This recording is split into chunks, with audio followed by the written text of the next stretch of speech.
Okay, so fully homomorphic encryption, or FHE for short. I guess it'd be good to start with a bit of an explanation of what it is, how it works, and I guess also importantly, why does it matter? Why is it such a big deal?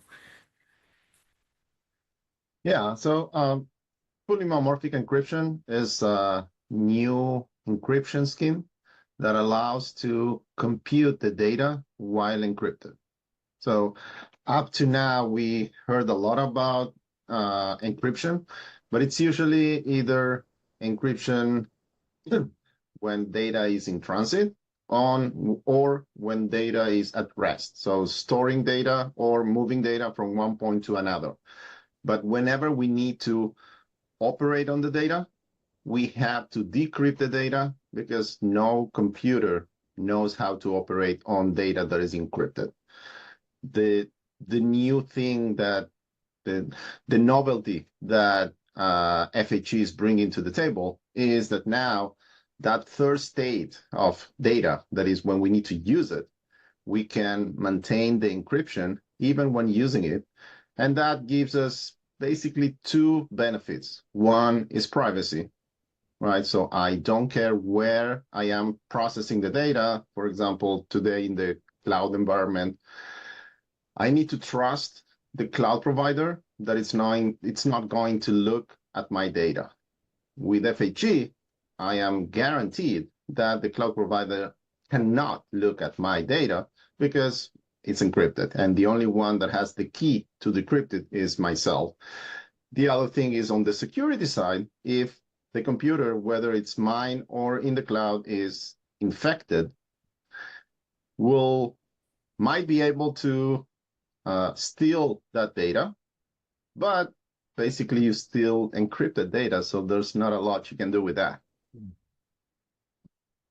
Okay, and in terms of some of the main FHE use applications, I guess what will we want to do with data encryption during, as you've explained, computation, and what are the reasons behind that? So in terms of its use, be good to understand. So I think that there is, over the last probably 15 years, we have seen a huge explosion of data and data being collected. So with all the advance of e-commerce, so companies collecting data about users and trying to personalize the offering for those users. And on the way, basically, it was kind of the Wild West, people just collecting whatever they want. And at some point, governments, people started to complain because basically there was too much information out there about whatever every one of us is doing, right? And we need to control that, right? So I think that today that there is no way of processing that data in a private way. There is no way to guarantee what happens with that. Now, once we can guarantee that privacy, so it gives the power to the owner of the data to decide what they want to do. So some examples, let's take, for example, AI, right? AI or Gen AI are based on training those models with a lot of data. Now, that data has an owner, right? So initially, a lot of that data was just scrapping data from the internet, right? But we started to see that the more sophisticated models want to get to more private data or more sensitive data, right? Not just the public data that is available for everybody, right? And there has to be a way that you don't just give access to all your data, but you can somehow rent your data or get the insights of that data without seeing that data. So one of the big benefits of FHE is I can let you run analytics, for example, on my data without you seeing the data. So you will be able to get the information that is inside the data, but you won't get access to my data, right? So a lot of applications where privacy is a big issue. So we are seeing, continuing on the AI path, a lot of companies that are afraid of enabling AI inside the company because of fear that data will be leaked into the internet, right? So an application like summarizing, let's say, this meeting, right? Transcribing this meeting or summarizing this meeting, that's great. Now, if I need to send this video to a third party, that person will have access to whatever it is that we are discussing. Maybe I don't want them to have access to that. So FHE will allow you to send them the data. They will process it, but they don't have access to the data. So they will be able to encrypt in an encrypted way, transcribe this conversation, send it to me, but they won't see not the video, not the transcription, nothing. So they will learn nothing about whatever it is that we are talking about, but I can use their algorithm for transcribing. I don't need to develop my own algorithm to transcribe, right? That's, of course, that's an example, right? So things in the healthcare world, right? There is more and more tools to help doctors diagnose. So if it's an MRI, reading an MRI or reading an X-ray, right? Companies that can basically use vision technology and pattern recognition to try to see, for example, cancer or any other diseases, right? That today I need to tell them, okay, Jorge, this is Jorge's X-ray, right? Go and do your diagnosis. Whether they can maintain that privacy and they won't publish that Jorge has A, B, or C, it's up to them, right? There is a factor of trust today because it's between people that yes, everybody will sign that they are not going to disclose anything, right? But it's impossible to prevent it, right? There was, I think it was last year or the previous year, right?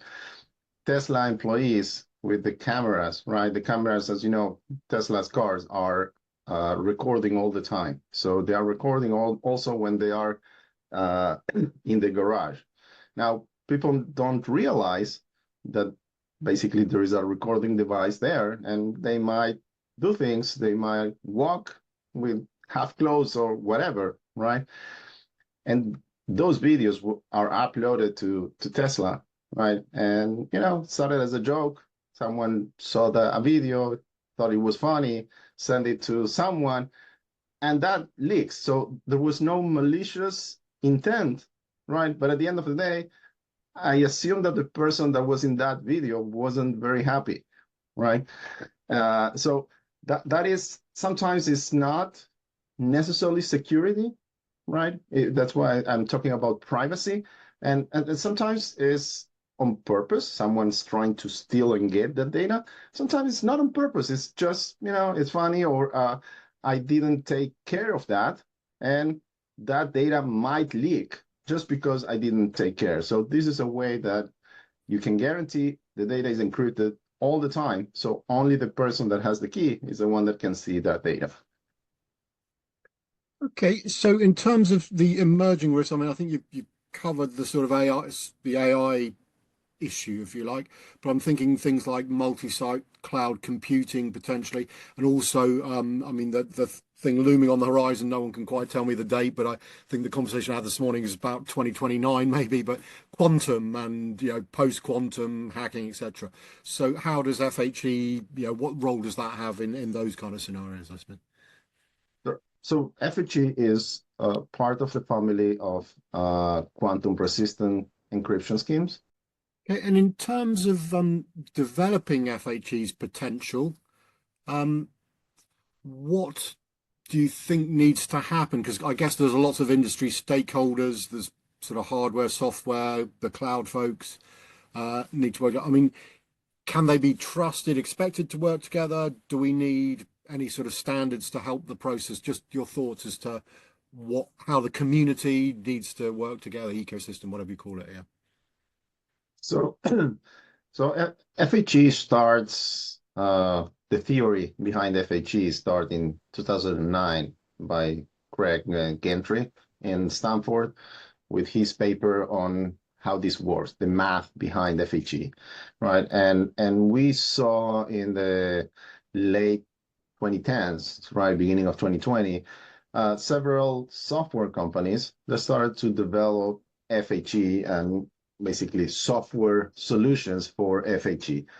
The challenge is that FHE is pretty compute intensive, and if you run on a regular computer, it will be very slow, right? And that, of course, prevented the adoption because there is so much that you are willing to pay for this solution, right? Not in terms of price, but if the performance is very, very slow, at some point you said, no, this is not worth it, right?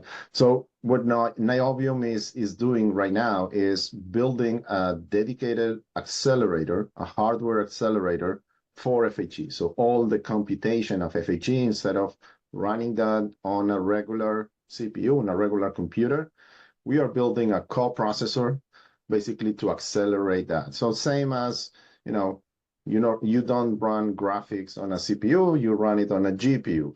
AI, it's either a GPU or an AI processor, a tensor processor, right? So I think that the type of computation that is required for FHE is different enough that requires a hardware accelerator. And we are not the only ones. There are other companies doing that. So one of the things that is required is that basically having solutions to accelerate that and bring that computation to the level of the computation that you get on the cloud, right?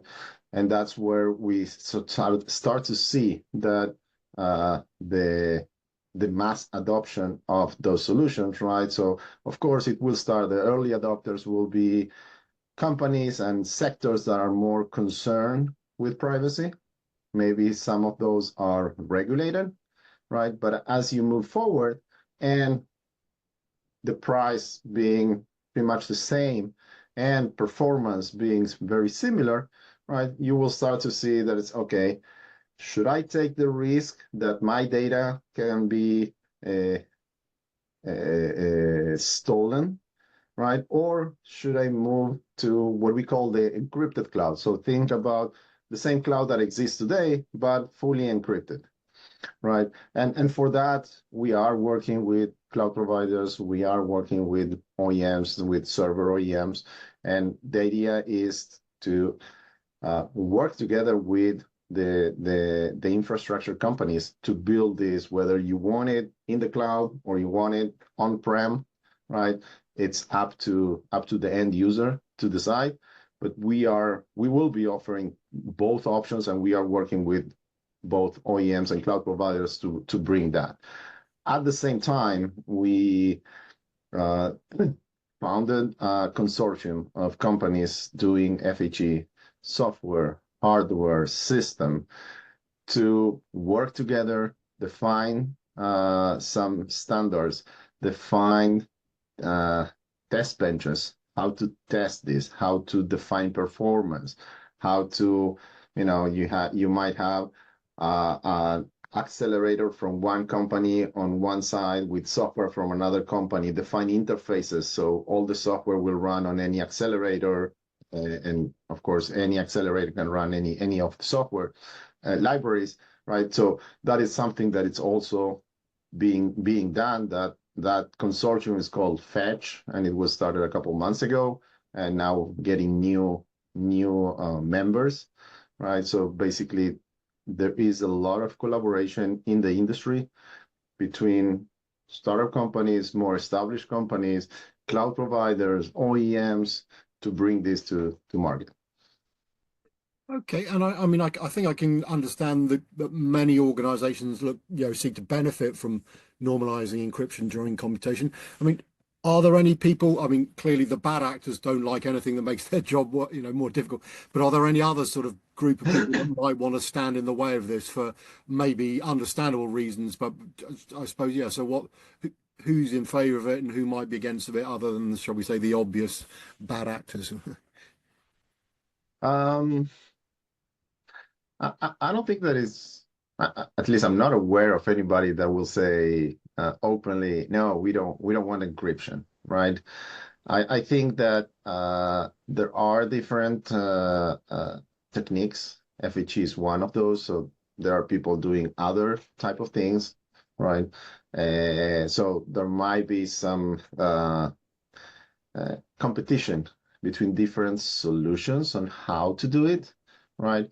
But I think that there is kind of a consensus that this is required, and as we move forward, right, and you distribute the ownership of the data, the processing of the data, sharing data, right? Imagine sharing data between competitors, right? So one of the examples is fraud detection, right? If you can share data between all the banks in order to run algorithms to detect fraud, right? That would be great. But that means that I'm sharing my clients with your client, with my competitor competitor bank, right?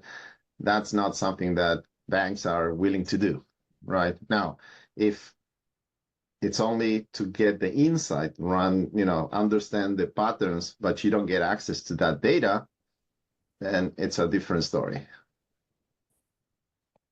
Okay, and in terms of the sort of the future drivers when it comes to FHE adoption, I mean, we've obviously talked about quite a lot of use cases, but are there any other sort of compelling reasons that are going to drive it forwards? And I guess on the other side, flip side, are there any particular barriers that you think are still need to be overcome before FHE becomes more widely adopted?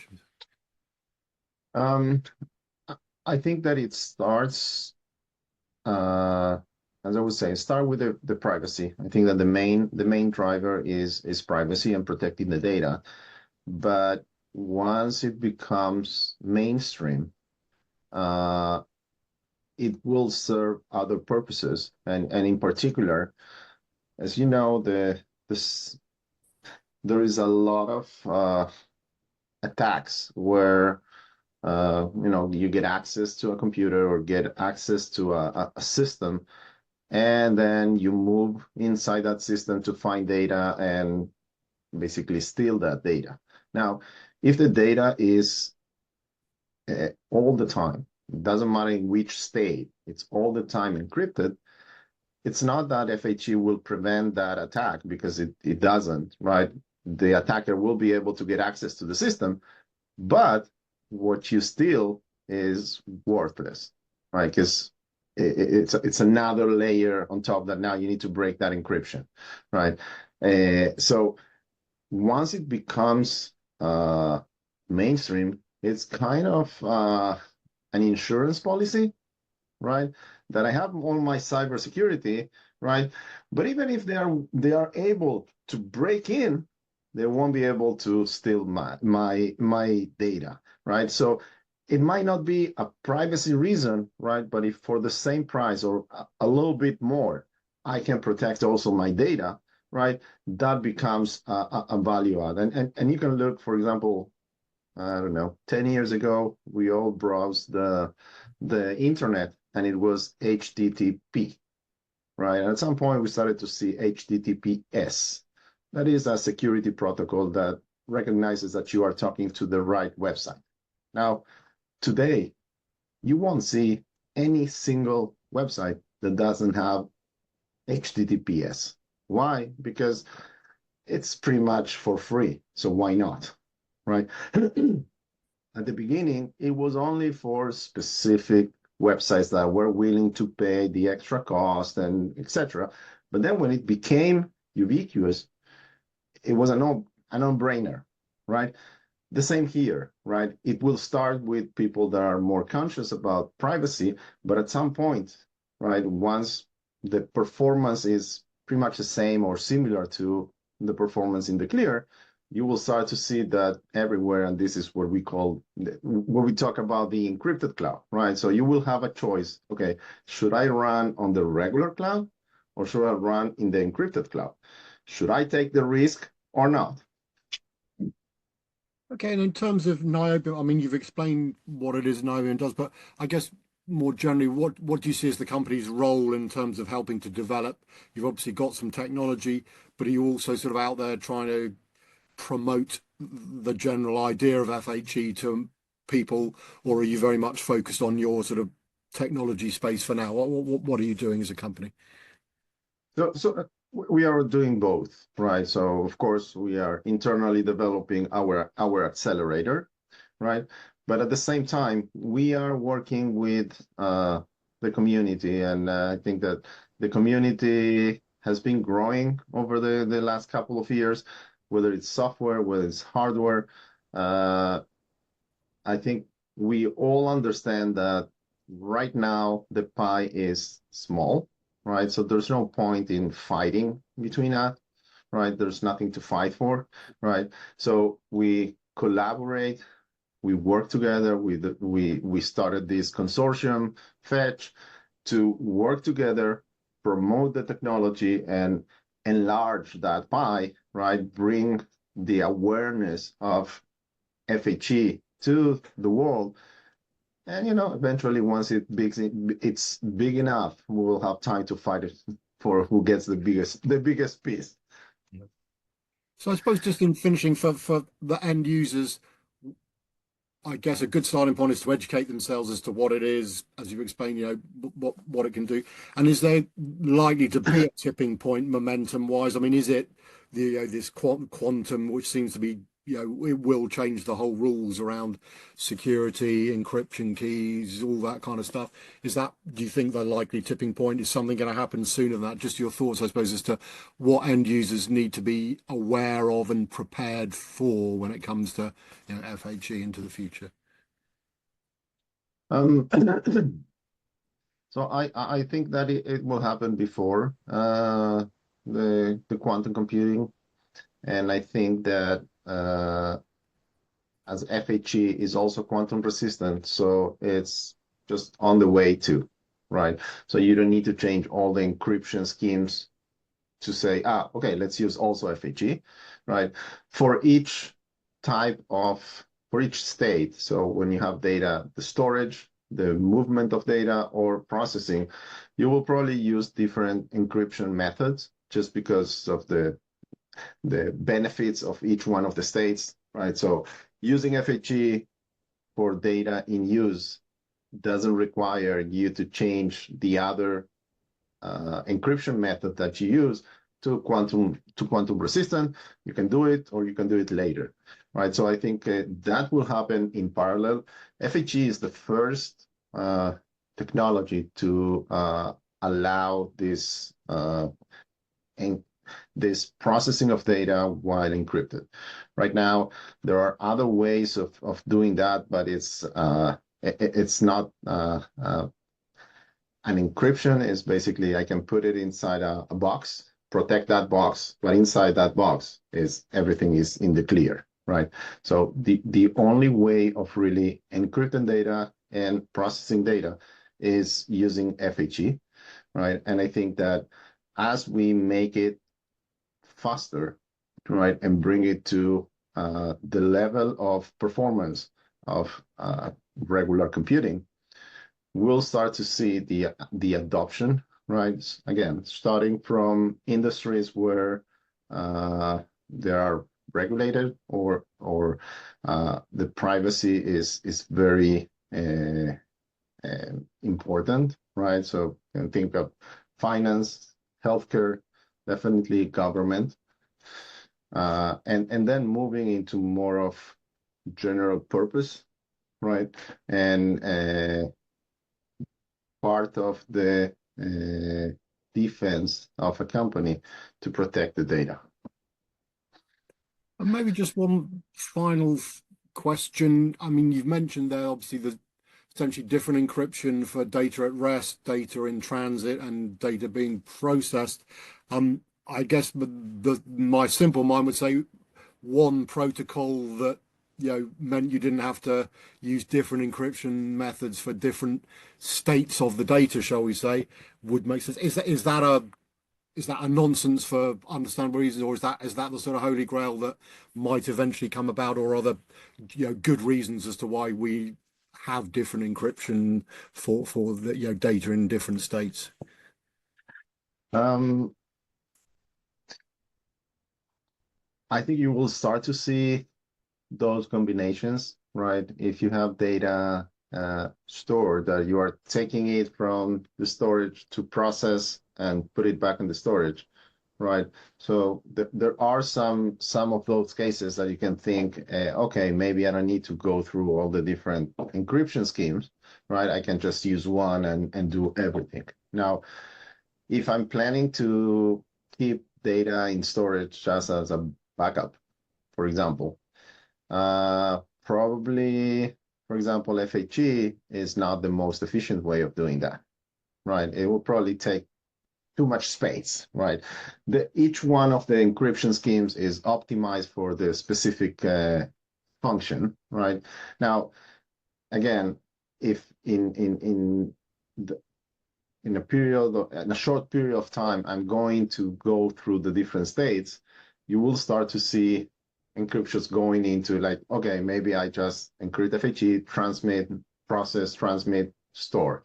And only at the end, when I store, I change the encryption. Now, it's up to us as the technology vendors to take care of that, right? I don't expect the end user to have to deal with that, right? Same as they don't deal with that today, right? It should be just, okay, for the end user, it's always encrypted, right? And all the complexity of translating from one encryption scheme to another is up to the technology vendors to figure that out and make it simple. Okay, it's been fascinating conversation, fascinating topic, and as I say, I just talked to someone earlier today about the sort of quantum and post-quantum world. So it's interesting to have then talk about FHE, which is not unrelated to that. But really appreciate the time you've given me and the insights. So thank you very much indeed for your time. Thank you. Thank you. Thank you very much.